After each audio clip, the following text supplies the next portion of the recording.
अध्याय 1 मेमोरी। इसका महत्व। आम सोच वाले इंसान को मेमोरी के महत्व के बारे में समझाने में कोई अधिक मेहनत नहीं लगती, लेकिन तब भी यह बात बहुत कम लोग जानते हैं कि मानसिक प्रभाव को बनाए रखने के लिए मस्तिष्क का काम करना कितना ज़रूरी है। एक आदमी से मेमोरी का महत्व पूछा जाए तो वह इसके दैनिक जीवन में फ़ायदे बताएगा। अगर यह सामान्य से ज़्यादा विकसित हो, संक्षिप्त शब्दों में कहें तो एक इंसान मेमोरी के बारे में अच्छी मेमोरी और इसके विपरीत बुरी मेमोरी के संदर्भ में सोचता है, लेकिन इस शब्द का इन चरणों से भी बड़ा और महत्वपूर्ण मतलब है। यह सही है कि हमारे रोज़ के बिजनेस, काम और किसी विभाग में एक अच्छी मेमोरी काफ़ी महत्वपूर्ण भूमिका निभाती है। ज़िंदगी के किसी हिस्से में हमारा महत्व एक अच्छी मेमोरी पर निर्भर करता है। रोज़ के कामों में चेहरे, नामों और तथ्यों, घटनाओं, परिस्थितियों और अन्य चीज़ों की हमारी मेमोरी हमारे काम करने की क्षमता को निर्धारित करती है। पुरुष और स्त्रियों के सामाजिक वार्तालाप में ढेर सारे तथ्यों से सुसज्जित एक अच्छी मेमोरी इंसान को समाज का एक सम्मानित सदस्य बना देती है। विचारों की उच्च गतिविधियों में मेमोरी हमारे द्वारा प्राप्त जानकारी को व्यवस्थित करने में और उनको हमारी ज्ञानात्मक क्षमताओं में डालने में काफ़ी मदद करती है, और इस तरह हमारी आत्मा अपनी मानसिक संपत्ति का आकलन करती है। मेमोरी वह माध्यम है जिससे हम अधिक से अधिक मानसिक काम करते हैं। सारा ज्ञान मेमोरी में समाहित होता है। मेमोरी वह प्राथमिक और मौलिक क्षमता है जिसके बिना कुछ और काम नहीं किया जा सकता। वह सीमेंट है, डॉमर है और सांचा है जिससे बाकी सारी क्षमताएं जुड़ी हैं। इसके बिना सारी जिंदगी और विचार एक असंबंधित कड़ी में होंगे। मस्तिष्क की कोई भी क्षमता अपनी ऊर्जा का प्रभाव नहीं डाल सकती जब तक मेमोरी में वह आइडिया संग्रहित न हो जो यह देख सके। मेमोरी कल्पना का कैबिनेट है, तर्क का खजाना है, विवेक का पंजीकरण है और विचार का काउंसिल चैम्बर है। महान जर्मन दार्शनिक इमैनुअल कांट ने मेमोरी को सबसे आश्चर्यजनक क्षमता बताया था। जब तक मस्तिष्क पुराने अनुभवों को जमा करने या याद करने की शक्ति न रखे तब तक कोई भी ज्ञान ग्रहण नहीं किया जा सकता। अगर कोई संवेदना, विचार या भावना मस्तिष्क से गुजर जाए और टिक कर न रहे, तब ऐसा लगेगा कि वह कभी आई ही नहीं थी और इसके वापस आने पर इसे पहचाना नहीं जा सकता।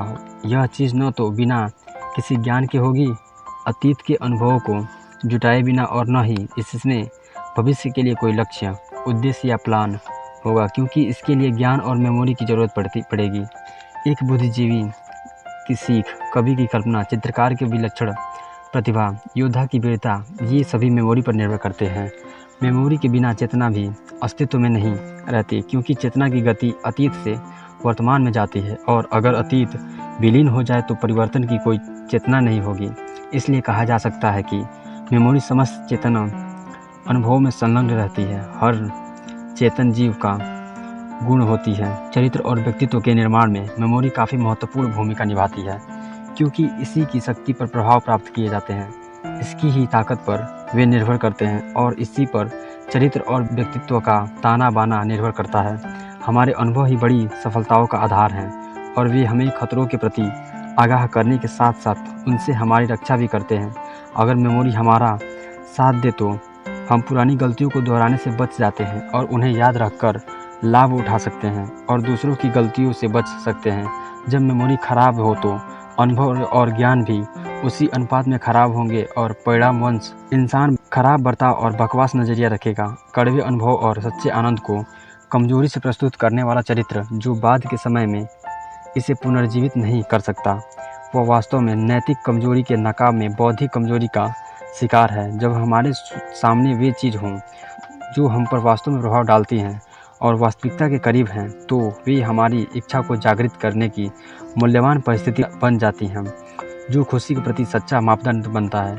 शिक्षित इंसान इस मामले में हमेशा याद रखते हैं कि उन्हें किस चीज़ से आनंद मिलता है और किस चीज़ से उन्हें नुकसान, जिससे वे अपने शत्रु का मुकाबला कर सकते हैं, मानो वे सच्चे प्रभाव में हो।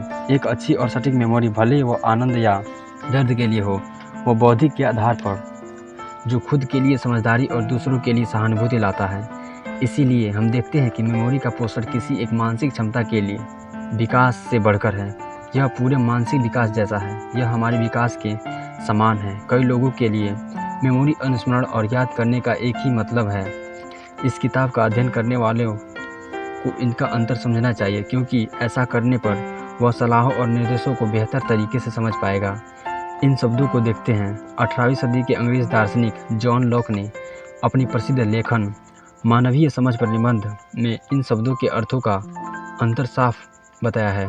वे कहते हैं, मेमोरी वह शक्ति है जिनसे हम उन विचारों को पुनर्जीवित करते हैं जो अपना प्रभाव छोड़ने के बाद गायब हो जाते हैं और नज़रों से विलुप्त हो जाते हैं। जब एक ऐसा विचार बाहरी इंद्रियों में बिना किसी समान वस्तु के उभरता है तो वह याद रखता है, और अगर यह मस्तिष्क द्वारा खोजने के बाद श्रम और प्रयास से पाया जाता है और दृष्टि में लाया जाता है तो यह अनुस्मरण है। दूसरे शब्दों में, मेमोरी वह शक्ति है जिससे मस्तिष्क में पुराने प्रभाव और अनुभवों को वापस लाया जाता है। उस शक्ति से याद रखा या अनुस्मरण किया जाता है जिसमें पहले अपने आप होता है और दूसरा प्रयास से होता है। हम याद करते हैं क्योंकि हम प्रयास करके इसे वापस याद करने के अलावा कुछ नहीं कर सकते। याद रखने का काम अपने आप होता है।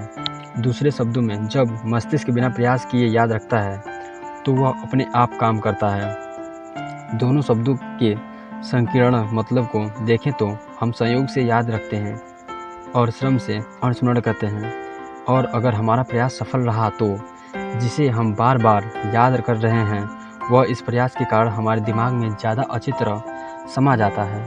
नया मनोविज्ञान लॉक द्वारा दिए गए परिभाषा में थोड़ा अंतर रखता है। यह मेमोरी शब्द का इस्तेमाल सिर्फ पुनर्स्मरण करने की शक्ति के लिए नहीं करता, बल्कि उसके हिसाब से इसका काम मस्तिष्क की उन समस्त गतिविधियों से है जो इंद्रियों के सारे प्रभाव को लेती और रखती हैं और मस्तिष्क के समस्त विचारों को गति प्रदान करती हैं, ताकि वे उन्हें अपने आप या कोशिश के बाद में वापस इस्तेमाल किए जा सकें। लॉक द्वारा याद रखने और अनुस्मरण के अंतर को नए मनोवैज्ञानिक द्वारा सही अपनाया गया है। यह पहले ही माना जा चुका है कि मेमोरी अपने सारे चरणों में विकास, संस्कृति, प्रशिक्षण और मार्गदर्शन के लिए सक्षम है। किसी अन्य मानसिक क्षमता की तरह या शारीरिक क्षमता की तरह, चाहे वह मांसपेशी हो या कोई अंग, इसे विकसित और मजबूत किया जा सकता है। लेकिन कुछ सालों पहले तक मेमोरी विकास करने वालों का सारा प्रयास अनुस्मरण को मजबूत करने में रहा, जिसे लॉक ने एक विचार या प्रभाव के रूप में इसी प्रकार परिभाषित किया, जिसे मस्तिष्क द्वारा खोजा जाता है, श्रम और प्रयास द्वारा पाया जाता है और फिर नज़र में लाया जाता है।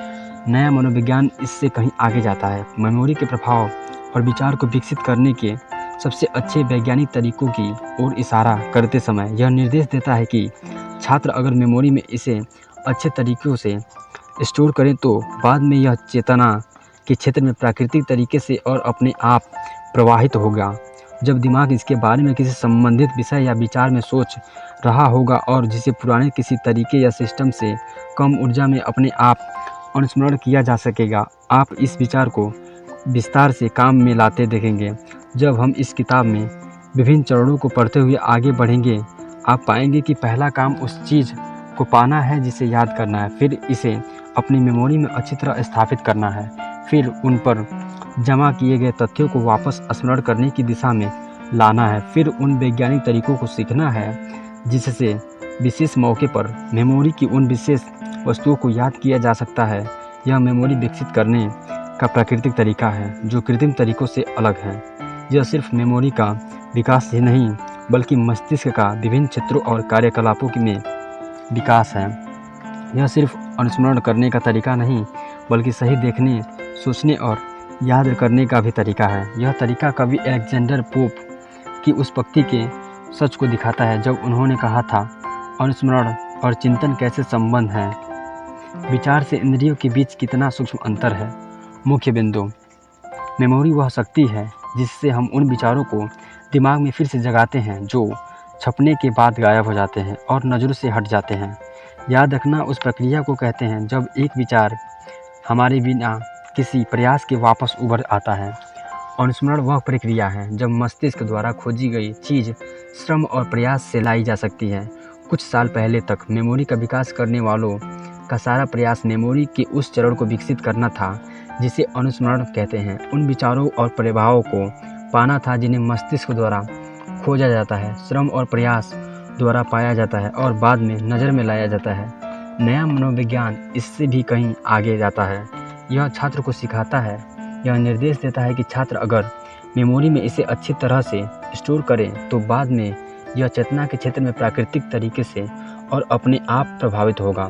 जब इसके बारे में दिमाग किसी संबंधित विषय या विचार से सोच रहा होगा और जिसे पुराने किसी तरीके या सिस्टम से कम ऊर्जा में अपने आप अनुस्मरण किया जा सकेगा।